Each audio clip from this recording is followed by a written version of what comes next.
Bonjour, c'est la Bougriou. Bonjour Bruce. Votre invité ce matin est Marc Fesneau, le président du groupe Modem à l'Assemblée nationale. Bonjour Marc Fesneau. Bonjour. Donald Trump recule et suspend ses surtaxes pour 90 jours. On l'a vu dans nos journaux, 90 jours de sursis. Ce sont les menaces des Européens qui l'ont fait céder.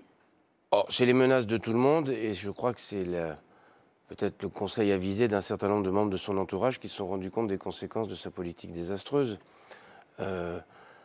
Il change d'avis et en même temps il tergiverse, ce qui est très compliqué en matière économique, parce que les acteurs économiques, ils ont besoin, et pourtant Donald Trump en est un d'abord. Dans son histoire politique, il a d'abord une histoire économique. Ils ont besoin de stabilité, de prévisibilité. Vous voyez ce qui s'est passé en 8 jours, des premières taxes, puis des surtaxes qu'on annonce, puis des surtaxes auxquelles on renonce, sauf pour la Chine.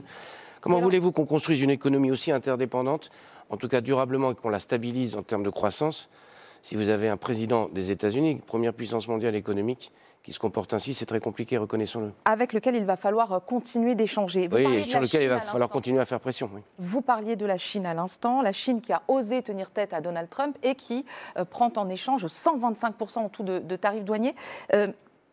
Quand vous voyez la façon dont tout cela se déroule, est-ce que vous dites aujourd'hui c'est un contre-exemple de la façon dont il faut mener ces négociations? L'exemple chinois voulait dire oui et non. Enfin, la cible américaine en termes économiques, et j'espère qu'elle n'est qu'en termes économiques, c'est quand même la Chine. C'est d'ailleurs pas nouveau pour les Américains. Les présidents précédents ont aussi fait de la Chine le concurrent principal d'un point de vue économique, y compris d'un point de vue de la puissance en général. Il n'est pas anormal que la Chine prenne des mesures elle-même, parce qu'elle avait des mesures de tarifs douaniers qui étaient plus élevés. La question, c'est est-ce qu'on peut arriver à se remettre autour de la table? Je le répète, dans une économie aussi interdépendante, il y a un certain nombre de produits qui sont de consommation courante aux États-Unis, qui sont totalement fabriqués en Chine. Et donc, on voit bien que ça non plus, ça ne pourra pas être durable. Faut-il arrêter les investissements français aux États-Unis comme le préconise Emmanuel Macron? Vous pensez que c'est bien à faire avancer les choses? Il n'a pas dit les choses comme ça. Je pense que chacun dans son rôle, les acteurs économiques... On parle de patriotisme économique. Oui, mais le patriotisme économique, c'est pas... Il y a des investissements américains en France. Il y a des... Je ne vais pas citer de marque ce matin chez vous, mais il y a des grandes marques américaines qui sont avec des centaines et des milliers d'emplois en France. Donc, il faut qu'on fasse bonne mesure. Mais ça veut dire... Et puis, il y a des projets d'investissement qui sont déjà lancés. Mais en tout cas... que dans la réflexion que mènent les chefs d'entreprise, on puisse se dire on a besoin de reconquérir notre souveraineté et donc on a besoin de porter haut le flambeau du patriotisme, ça me paraît de bonne loi en revanche.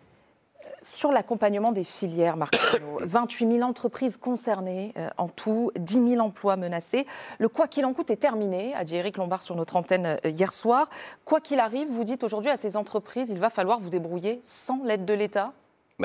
Vous voyez bien les situations des finances publiques, on en reparlera peut-être tout à l'heure. Ça n'empêche pas que le meilleur service à rendre aux entreprises, en particulier celles qui sont dépendantes à ce point, je pense aux entreprises agroalimentaires du secteur vitivinicole, ce n'est pas les seules, hein, mais je pense à celles-là parce que je les connais mieux. Le meilleur service à leur rendre, c'est de peser au niveau européen vis-à-vis des Américains pour éviter que ces mesures ne se mettent en route. Personne ne peut compenser, vous voyez, quand vous augmentez les droits de douane de 20, 30, 40, 50%, personne n'a dans les caisses de quoi compenser cette perte-là. Deuxième élément, je pense que sur le moyen et long terme, il faudra quand même qu'on réfléchisse à, comme on dit parfois dans les milieux économiques, à se dérisquer. C'est-à-dire que quand vous avez un seul marché d'exportation, quand celui-ci s'effondre, vous avez des problèmes.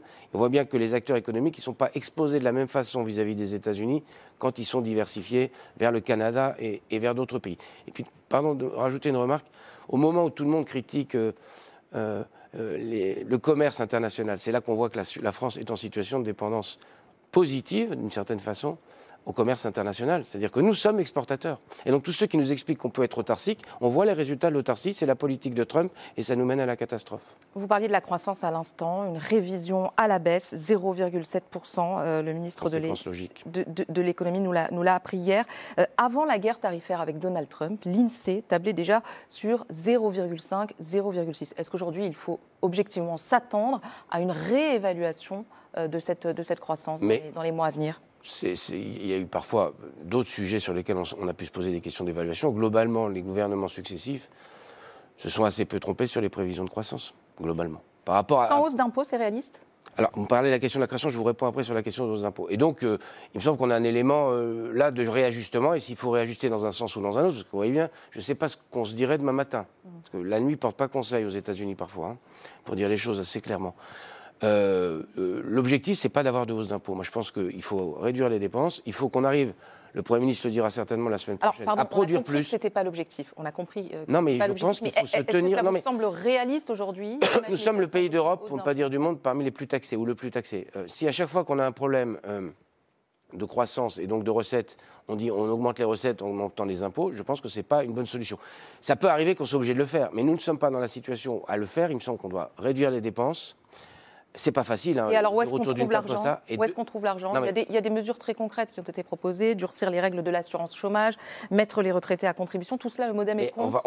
On va regarder posément les choses. On a dit ce qu'on avait à dire au moment du budget. Il y aura sans doute besoin d'ajouter des choses. Et puis, deuxième élément, pardon de le dire, il faut qu'on arrive à produire plus, parce que quand on produit plus de richesses. Donc on crée naturellement des impôts sans augmenter les impôts. On crée naturellement du revenu imposable, et donc quand on a du revenu imposable, on a des impôts. C'est là-dessus qu'il faut se baser, me semble-t-il. Et sur les mesures très concrètes dont je vous parlais, sur la mise à contribution des retraités, est-ce qu'aujourd'hui, vous vous dites, vu le contexte économique, vu le contexte mondial, il va falloir, nous aussi, responsables politiques du côté du MoDem, bouger sur certaines choses? Oui, il va falloir bouger manifestement, mais on n'est pas encore sur des mesures concrètes. Pardon de répéter ce que je viens de dire. On a une conférence sociale qui doit poser la question retraite, qui doit poser la question de l'équilibre des comptes sociaux. L'essentiel des sujets de déséquilibre des comptes, c'est les questions des comptes sociaux. Donc on a une question sur les retraites, donc on a une question sur les retraités, donc on a des questions sur les charges d'assurance maladie. Donc il faut qu'on arrive à reposer ce diagnostic-là, parce que si à chaque fois on vient juste peser sur les dépenses de l'État, et pas sur les dépenses comptes sociaux ou collectivités locales, on a un problème, parce qu'on finit par être à l'os, parce qu'on a besoin de policiers. Ce matin, est-ce que vous pouvez tout de même nous dire, nos lignes rouges, elles devront dans tous les cas bouger? On se souvient... je suis désolé de vous dire, vous m'avez entendu, jamais je n'ai prononcé le mot ligne rouge du temps de Michel Barnier, avant Michel Barnier, et je ne vais pas le faire plus maintenant. Parce que quand vous commencez à rentrer dans une discussion en disant « je bouge sur rien », autant être sûr qu'on va à l'échec. Et moi, j'essaie de trouver de la mobilité. On a besoin d'être mobile parce que le monde bouge. Marc Fesneau, je voulais également vous interroger sur un autre sujet d'actualité. La France pourrait reconnaître au mois de juin l'État palestinien. D'abord, est-ce que c'est une bonne manière, selon vous, de faire avancer les choses sur le plan diplomatique? Et est-ce que cela aussi sera de nature à faire avancer les Israéliens sur le blocus complet aujourd'hui de l'aide humanitaire depuis plus d'un mois? Je crois que c'est une bonne idée. C'est un débat qui est très ancien, hein. La question de la reconnaissance d'un État palestinien. Quand on entend, et je le partage totalement ce qu'a dit le président de la République, la volonté c'est qu'à la fois on reconnaisse un État palestinien, mais que pour ceux qui ne reconnaissent pas encore pour les pays arabes qui se mettraient à reconnaître, ça puisse se faire dans une clause de réciprocité, si vous pouvez me dire. Et moi je pense qu'il faut que les parties se reconnaissent mutuellement.